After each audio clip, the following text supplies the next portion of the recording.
Three potential landing spots for Germaine Pratt.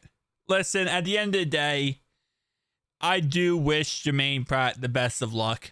I wish him wherever he goes, if it's not the Colts, which I expect to be the Colts, I hope he has the best career possible. You know, there's no hate, only love for Germaine Pratt. But, you know, hey, at the end of the day, it is what it is. We have to move forward. And yeah, it's one of those situations where we're just going to have to, you know, fix some things and cut some loose ends. He wants to leave, okay? It's I would not want to get rid of him if it wasn't for the fact he wanted to leave. So let's talk about three landing spots. My three landing spots before looking at this article, obviously the Colts are number one. The Colts are guaranteed, no doubt about it, money back guaranteed. But another spot I could see him going to, if we do trade him, would be the Chicago Bears. I think that's probably a wild, like a wild one. That's a wild card one. But the Chicago Bears could be in the market for a middle linebacker, so that's a possibility. My third and final spot, I don't think he'll go for the Steelers or he'll go to like the Brownies or anything, or the Ravens. But Patrick Queen did actually go from the Ravens to the Steelers, so I guess anything's possible. We got Mike Hilton from Pittsburgh, so I think the last spot, I could see him like being a Cardinal or something. I feel like that's another really out there prediction, but I feel like that's kind of where he'll end up. I know Ian Rappaport posted yesterday that he'll be a hot commodity if we decide to trade him. I don't think he'll be that hot of a commodity, to be honest. There's a lot of good veteran linebackers out there. There really is. And I'm not saying Germaine Pratt's not good, but guess what? There's a lot of veteran linebackers who are either in free agency or going to hit free agency or potentially are just going to be traded. Micah Parsons, not as much of a veteran, still 26 years old, but he needs to be traded as well. He's up there on the, hey, he needs to be traded angle, because if he doesn't work out a new contract in his fifth-year option now, they're going to get rid of him. So there's a lot of options, not just who we have, but everyone. So with that being said, it's like, it's kind of a weird situation where if T. Higgins hit free agency, T's the best receiver hitting free agency, period. It's him and Stephon Diggs, and there's a huge drop-off for free agent wide receivers. Just isn't that many good options, which means teams that are like, we need a wide receiver, they're going to hit free agency and go, holy crap, that's the cream of the crop, right? Those are the guys that are going to go first, and then the rest of the guys follow afterwards. But those are the guys everyone's going to be trying to get. If Germaine Pratt hit free agency, especially if some of these other names hit free agency as well, it's not going to be like that. It's not going to be like everyone's looking at Germaine Pratt like, oh, he's the guy. Everyone go get him.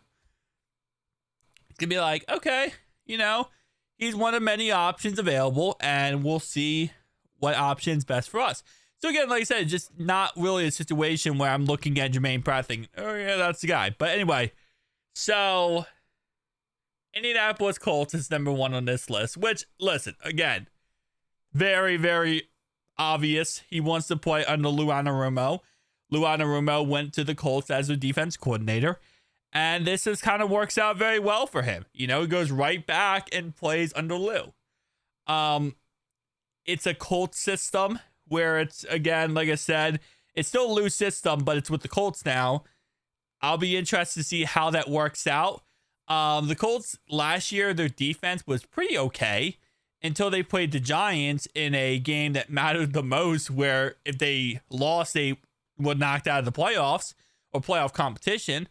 And they gave up like 45 points to the New York Giants, and they ended up losing. So how good are they? They were okay, but in the most important game of the season, they gave up 45 points to the New York Giants. So it's one of those situations. We'll see how Lou does. Dallas Cowboys. That's a hey Micah Parsons trade. We will give you 2 second-round picks, and we'll give you Germaine Pratt for Micah Parsons. Jerry, Carl, what's up? Come on, Jerry Jones. I know you're listening because you have to listen to anything that is criticism against you. Jerry Jones got a big eyebrows. Now that I criticize him, he'll automatically listen to this video. Trade Micah Parsons for Germaine Pratt and 2 second-round picks. You wouldn't do straight up. So it's 2 second-round picks and Germaine Pratt. Give us Micah Parsons. We'll do a 1-1. Let's get it done. Move on, and we will be absolutely fine. This would actually be a humongously great trade for us. Philadelphia Eagles. Yeah, I feel like every big name trade request, every big name free agent, every big name period always goes to the Philadelphia Eagles. And that's because of the fact the Eagles, their front office is just, it's Willy Wonka. Okay, their front office gets crap done. They know what the hell they're doing. They know how to build a team. They know how to do it really, really well. So I will definitely say I am envious of their front office with how good their front office is. It seems like every year, if a free agent hits and, oh yeah, that free agent's really good, Philadelphia's front office is like, we're on it. We're on it. We love it. We love these ideas. We're going to go for him. Or the draft. They go into the draft and like, hey, we have the best scouts. We know exactly who's going to be good, who's going to be bad, who's going to be ugly. I wish we had that. Would be really nice. You know, if our front office worked like Philadelphia's, we would have a lot of rings by now. But listen, at the end of the day, wherever Germaine Pratt goes, as always, it's all love, no hate. I want him to be successful no matter where he goes. I know, again, a lot of times when it comes to players requesting trades, it's hard to always be happy with the situation, right? Could you have a guy who wants to be traded away from your team? But that's a part of the business. That's a part of the business. That's a part of football. It's not always the easiest thing to deal with, losing players, but it is a business at the end of the day, and that's exactly what's going to happen. We're going to keep guys. We're going to lose guys. We've seen it over the years. I know some of you guys watch my channel have been fans for like 40, 50 years. Yeah, that's just kind of how the cookie crumbles. So with that being said, guys, we'll figure it out this offseason. Every day is a day closer to free agency. So, yeah, what 3-4 weeks away. We're about a month away from free agency officially as of today. So, see you guys next one. Peace.